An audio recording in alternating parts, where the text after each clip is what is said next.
आइए पहले देखते हैं रसूल पाक का घर कैसा है। अल्लाह, बड़ा मामूली सा घर है, आज की तरह बहुत शानदार नहीं है, उसमें डेकोरेशन नहीं है, उसमें सजावट के आइटम्स नहीं है, दुनिया की तरक्की के सामान नहीं, छोटा सा घर है। खजूर की लकड़ी के तनों का पिलर बनाया गया है, मिट्टी की दीवारें हैं, खजूर के तने का छप्पर है। ये छोटा सा घर है।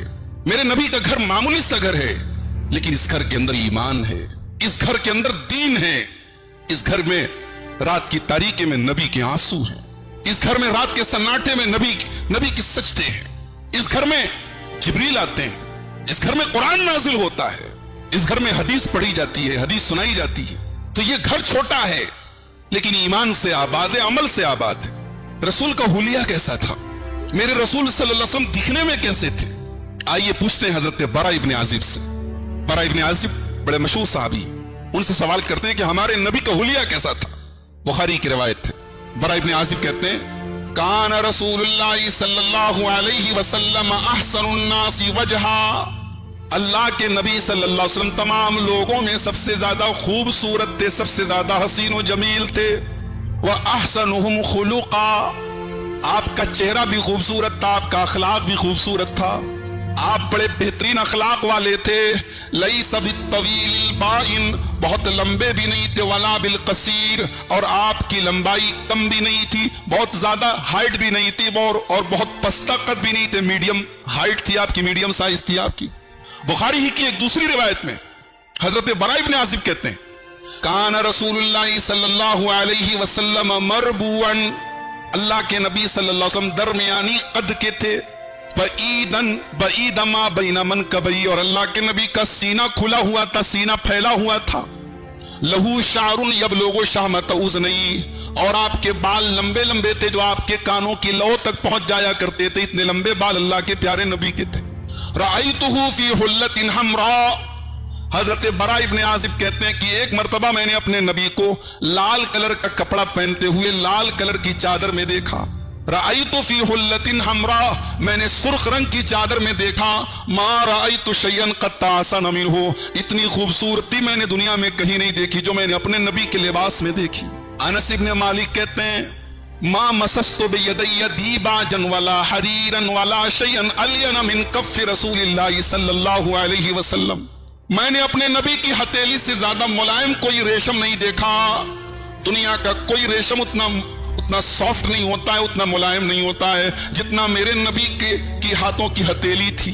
वला शममतु राइहतन अत्यब मिन रीहि रसूलिल्लाह सल्लल्लाहु अलैहि वसल्लम, और हजरत अनस कहते हैं कि जो अल्लाह के रसूल के बदन से जो खुशबू निकला करती थी, उससे बेहतरीन खुशबू मैंने पूरी कायनात में कभी नहीं देखी। अबू सईद खुदरी कहते हैं, ये भी बुखारी के अल्फाज हैं, कान रसूलुल्लाह सल्लल्लाहु अलैहि वसल्लम अशद्द हयाअम मिनल अज़राइ फी खिदरिहा, अल्लाह के रसूल बड़े शर्म हया वाले थे। एक कुंवारी लड़की के अंदर जितनी शर्म हया होती है, उससे कहीं ज्यादा शर्म हया जनाब मोहम्मद रसूलुल्लाह सल्लल्लाहु अलैहि वसल्लम के अंदर थी। अच्छा, नबी के बात करने का स्टाइल कैसा था? अम्मा आयशा फरमाती हैं, अबू दाऊद की रिवायत है, मा कान रसूलुल्लाह सल्लल्लाहु अलैहि वसल्लम यसरिदु कसरदिकुम, अल्लाह के रसूल तुम्हारी तरह जल्दी जल्दी नहीं बोलते थे।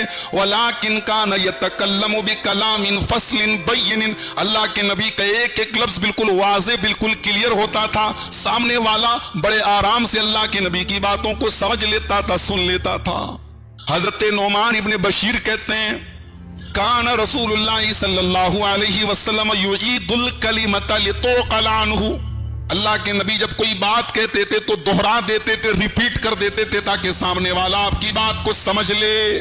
आपकी शख्सियत के अंदर एक रोब था, एक दबदबा था, एक हैबत थी। इब्न माजा की रिवायत है, एक आदमी आया और अल्लाह के रसूल से बात करने लगा तो कांपने लगा थर थर। नबी के चेहरे और नबी की शख्सियत का रोब उसके ऊपर ऐसा तारी हुआ कि थर थर कांपने लगा। अल्लाह के प्यारे हबीब सल्लल्लाहु अलैहि वसल्लम ने फरमाया, हव्विन अलैका, इत्मीनान रखो, लस्तु बिमलिकिन, मैं कोई बादशाह नहीं हूं। इन्नमा अनब्नु रातिन अनब्नु इमरातिन ताकुलुल कदीद, मैं एक ऐसी औरत का बेटा हूं जो सूखा गोश्त खाती थी। मैं कोई बहुत बड़े खानदान, बहुत पैसे वाली, बहुत अमीर कोई मलका का बेटा नहीं हूं। मैं ऐसी औरत का बेटा हूं जो सूखा गोश्त खाती थी।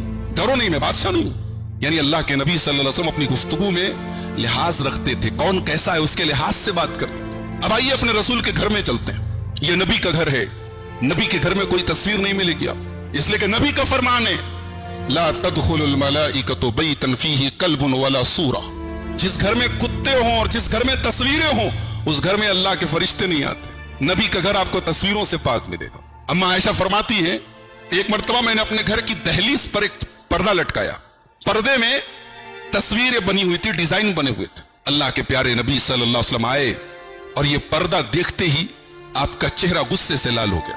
آپ نے اس پردے کو پھاڑ دیا اور کہا کہ اے عائشہ، تمہیں پتہ نہیں ہے کہ اس قسم کی تصویریں جس گھر میں ہوتی ہیں اس گھر میں اللہ کی رحمت کے فرشتے نہیں آتے؟ تو نبی کے گھر میں تصویریں نہیں ہیں، نبی کے گھر میں ہے کیا؟ ایک معمولی سا بستر ہے، چند ضرورت کے برتن ہیں، ضرورت کے سامان ہیں۔ حضرت انس بن مالک ایک مرتبہ ایک لکڑی کا پیالہ دکھا رہے تھے صحابہ کو، تابعین کو، ابو داؤد کی ترمذی کی روایت، ایک لکڑی کا پیالہ دکھایا، موٹا لکڑی کا پیالہ تھا، کہا یہی وہ پیالہ ہے جس میں اللہ کے رسول پانی پیا کرتے، یہی وہ پیالہ ہے جس میں اللہ کے نبی صلی اللہ علیہ وسلم دودھ پیا کرتے، اور اللہ کے نبی جب پیتے تھے کوئی چیز تو 3 سانسوں میں پیتے تھے، اور وہ سانس آپ باہر لیتے تھے، آپ نے پانی کے اندر برتن کے اندر سانس لینے سے اور پھونک مارنے سے منع کیا ہے۔ تو یہ اللہ کے رسول کا برتن تھا۔ بستر کیسا تھا؟ اما عائشہ کہتی ہیں اللہ کے رسول صلی اللہ علیہ وسلم کا بستر جو تھا من ادم حشوہ لیف، آپ کا جو تکیہ تھا وہ چمڑے کا تھا جس کے اندر کھجور کے پتے بھرے ہوئے تھے، ایک معمولی سی چٹائی تھی جس پر اللہ کے نبی لیٹا کرتے تھے۔ کبھی کبھی اس چٹائی پر لیٹنے کی وجہ سے محسن انسانیت محمد الرسول اللہ صلی اللہ علیہ وسلم کے بدن کے اوپر آپ کی پیٹھ پر نشان پڑ جاتے تھے۔ صحابہ کرام نے ایک مرتبہ عرض کیا یا رسول اللہ لو اتخذنا لک وسادۃ، اے اللہ کے نبی آپ تو تمام انسانوں کے سردار ہیں، سارے نبیوں کے سردار ہیں، دنیا کے معمولی بادشاہ بھی آرام دہ بستروں پہ، گدوں پہ، تکیوں پہ لیٹتے، اور آپ اتنے معمولی بستر پہ لیٹتے ہیں۔ اللہ کے پیارے نبی جواب دیتے ہیں مالی ولی دنیا، اے میرے صحابہ میرا دنیا سے کیا لینا دینا ہے، میرا دنیا سے کیا تعلق ہے، ما انا الا کراکب استظل تحت شجرۃ ثم راح فترکها، اے میرے صحابہ میں تو اس مسافر کی طرح ہوں جو سفر پہ نکلا ہے اور ایک پیڑ کے نیچے آرام کر رہا ہے، ایک درخت کے نیچے آرام کر رہا ہے، تھوڑی دیر آرام کرتا ہے پھر اپنی منزل کی طرف بڑھ جاتا ہے۔ اے میرے صحابہ یہ دنیا میری منزل نہیں ہے، یہ آرام گاہ ہے، یہ وقتی آرام کرنے کی جگہ ہے، میری منزل تو آخرت ہے۔ میں دنیا کی تیاری اور دنیا کے عیش و آرام کو اپنے لیے پسند نہیں کرتا۔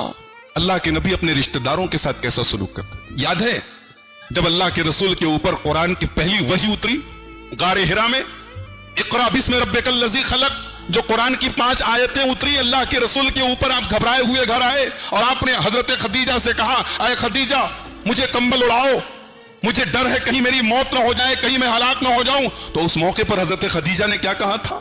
کلا واللہ ما یخزیک اللہ ابدا، اے میرے سرتاج اللہ تعالیٰ کبھی بھی آپ کو رسوا نہیں کرے گا، ذلیل نہیں کرے گا۔